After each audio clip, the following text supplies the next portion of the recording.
Real Madrid, un ballon d'or pour succéder à Modric? Une page se tourne, une autre s'écrit. Le rideau est tombé. Discrètement, mais avec une émotion immense. Luka Modric, dernier survivant d'un milieu de terrain légendaire, s'apprête à quitter le Real Madrid à l'issue d'une saison qui marquera la fin d'un cycle doré. Avec lui s'efface le souvenir d'un trio qui a redéfini l'excellence au milieu de terrain, Casemiro, Kroos, Modric. Pour les initiés. Un trio gravé dans le marbre de l'histoire du football, 5 fois sacré roi d'Europe, architecte d'un jeu aussi maîtrisé que dominateur. Le départ de Modric, succédant à celui de Kroos, libère symboliquement le cœur du jeu méringué. Mais à Madrid, on ne panique pas, on anticipe, on planifie, et surtout, on rêve. Et dans ce rêve, un nom revient avec insistance. Un nom qui fait frissonner les travées du Bernabéu, Rodri Hernandez, tout simplement considéré comme le meilleur milieu défensif du monde. Sacré ballon d'or après une saison exceptionnelle avec Manchester City, il incarne le fantasme blanc d'un recrutement galactique pour clore en beauté une transition déjà amorcée. Le Real Madrid n'a pas attendu que ces légendes tirent leur révérence pour préparer l'avenir. Depuis 2020, la stratégie du club s'articule autour d'un renouvellement générationnel aussi ambitieux que subtil. Eduardo Camavinga, Aurélien Tchouaméni, Federico Valverde, Jude Bellingham et Arda Güler ne sont pas seulement des promesses, mais déjà des pièces maîtresses du présent. Camavinga, par exemple, impressionne par sa polyvalence, sa maturité tactique et sa capacité à couvrir de larges zones du terrain. Pourtant, son positionnement fait encore débat. Si son profil de relayeur semble naturel, Xavi Alonso, favori pour succéder à Carlo Ancelotti sur le banc madrilène, envisagerait un usage plus hybride du français, parfois en piston gauche dans un schéma en 3-4-3 modulable.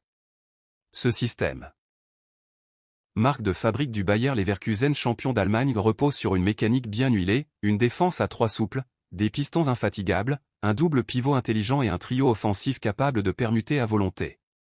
Un système exigeant, qui nécessite un milieu défensif d'élite pour réguler le tempo, couper les transitions adverses et lancer les attaques.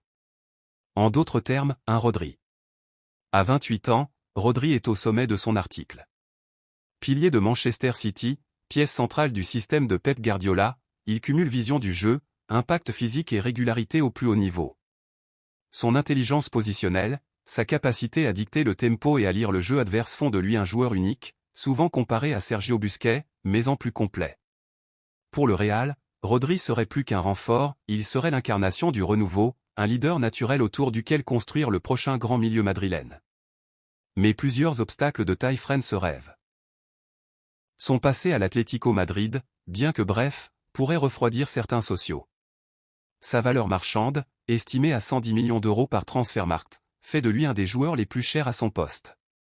Et surtout, sa récente blessure au ligament croisé du genou, survenue lors d'un match de Premier League, interroge sur son retour à 100%.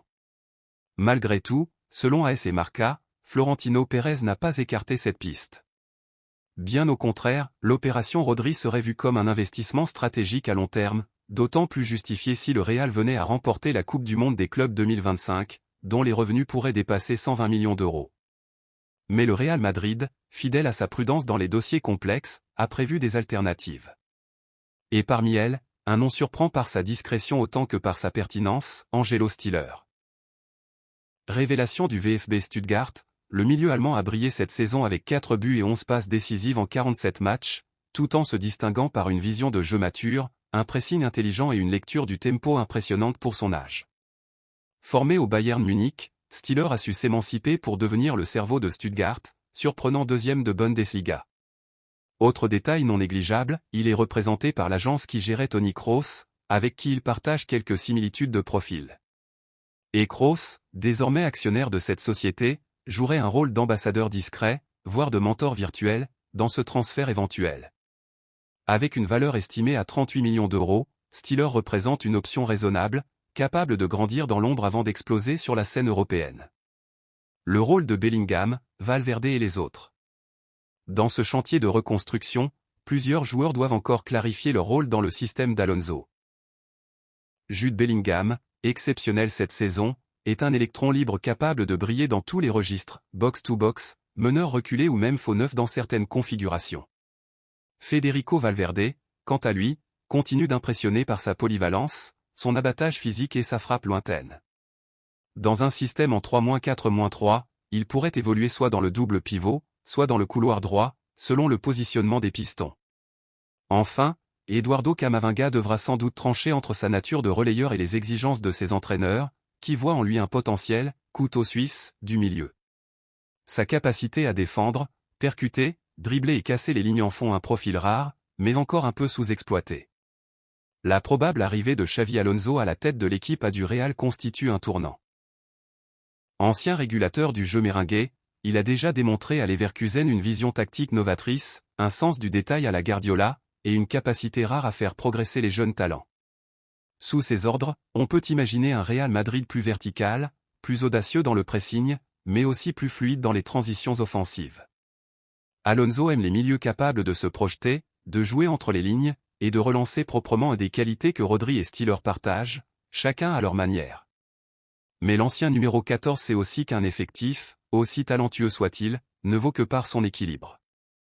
Et pour cela, le remplaçant de Modric devra incarner l'équilibre, la stabilité, le lien entre les lignes. Avec la Coupe du Monde des clubs comme objectif phare, le Real Madrid n'a pas le droit à l'erreur. Chaque décision prise cet été pèsera lourd dans la balance. Que ce soit un coup de folie à 110 millions pour Rodri ou un pari intelligent sur Angelo Stiller, la succession de Luka Modric sera l'axe central de la stratégie estivale. Mais à Madrid, on ne se contente pas de combler les trous, on veut écrire l'histoire. Et pour cela, il faudra bien plus qu'un bon milieu de terrain. Il faudra un leader. Un nouveau chef d'orchestre. Un ballon d'or, peut-être.